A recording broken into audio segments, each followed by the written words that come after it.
Hey everyone, welcome back. This is part 2 of my Tundra Arms League guide. I've already covered the basics and how the event works in my previous video, so if you haven't watched that yet, make sure to check it out first. I'll leave the link down in the description below.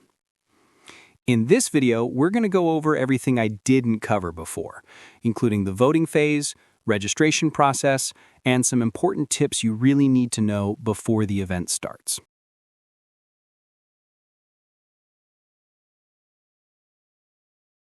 Alright guys, as you can see, the matchmaking phase is finally complete, and now we can see which alliance we'll be facing in the first round of the Tundra Arms League. Once the matchups are revealed, you'll also notice a new button at the top of the event screen, and that's something new for this tournament. It's the scouting feature. Now this is actually really cool, because using this scouting button, we can view ongoing battles not only from our own zone, but also from other zones around the map. So for example, if another alliance is already fighting, you can tap the scout icon and watch their battle progress. See how they place their towers, how they move their troops, and what strategies they're using. It's a great way to learn from other strong alliances and prepare your team before your own match begins. Once the battles start, make sure to open the scouting tab and check a few matches. It's super helpful for improving your tactics and getting a better idea of how competitive other teams are this season.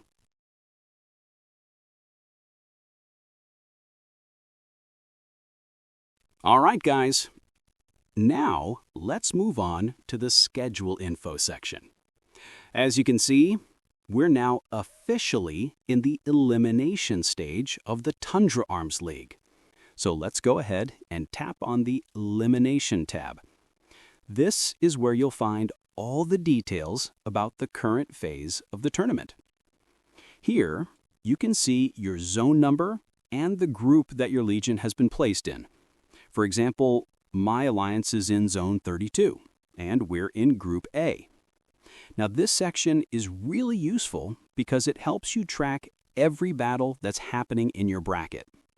If you tap on any legion icon in the current round, it'll show you detailed match information, like battle time, when exactly your match will start, troop power, the total troop strength of both legions, so you can quickly see which side has the edge. Registered players, how many members have joined the lineup for both teams. So, this gives you a full overview of your own team and your opponent's readiness. It's a great way to plan your defense, your attacks, and coordinate who needs to be online during match time. So make sure to check this tab regularly, especially before battle day. Stay updated on your match schedule, your group position, and your next opponent. Because remember, one small mistake could cost your team the whole match.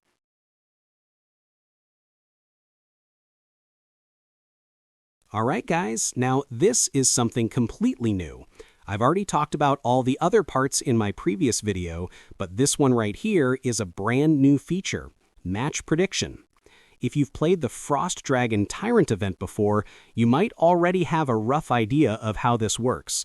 But if not, don't worry, let's go through it together.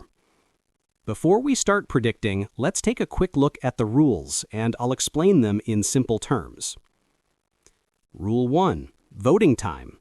You can vote for matches that are happening in your current zone, and for each round, you can vote on up to 3 matches. Just remember, you need to vote before the match starts. Rule 2. Voting limitations. You can't vote for both legions in the same match. You have to choose one side, and you can spend a maximum of 10,000 match stakes on a single match. Once you place your vote, it can't be canceled, so make sure you think carefully before confirming. Rule 3. Rewards for winning or losing predictions. After the match ends, if the legion you voted for wins, you'll get double the amount of match stakes you spent.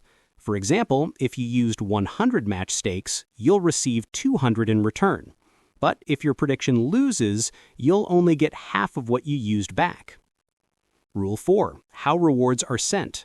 No matter if you win or lose, your match stakes reward will be sent directly to your in-game mail. So don't forget to check that after each round. Rule 5, Future Features. There's also an upcoming section related to this, but it's not available yet. We'll talk more about that once it's added to the game in a future update. Rule 6, Unclaimed Match Stakes. And finally, if you have any unclaimed match stakes when the prediction round ends, don't worry, they won't disappear. You can still use them in the following rounds of the Legion tournament. So yeah, this is actually a pretty fun part of the event. It's not just about fighting, you can also predict, earn extra rewards, and support your favorite legions. So now, let's do some actual voting. I'm going to pick 3 teams randomly just to show you how this works. When you go to place your votes, you can tap on each legion to check their info. Things like troop power, performance, and lineup. That helps you decide which side to support before confirming your choice. Okay, so for now, I'll support each legion with 100 match stakes. All right, done.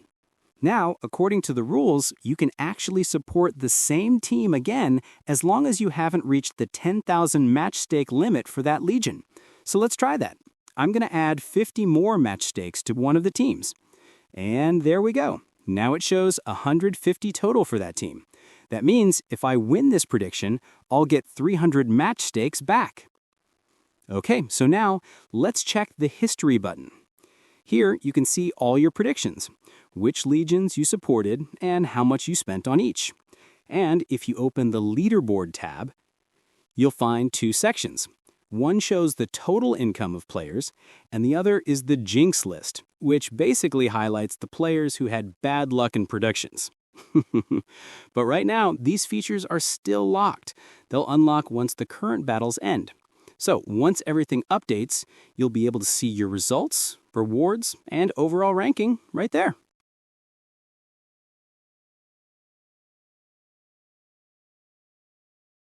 All right, guys, now let's talk about how to actually get match stakes so you can participate in the prediction feature.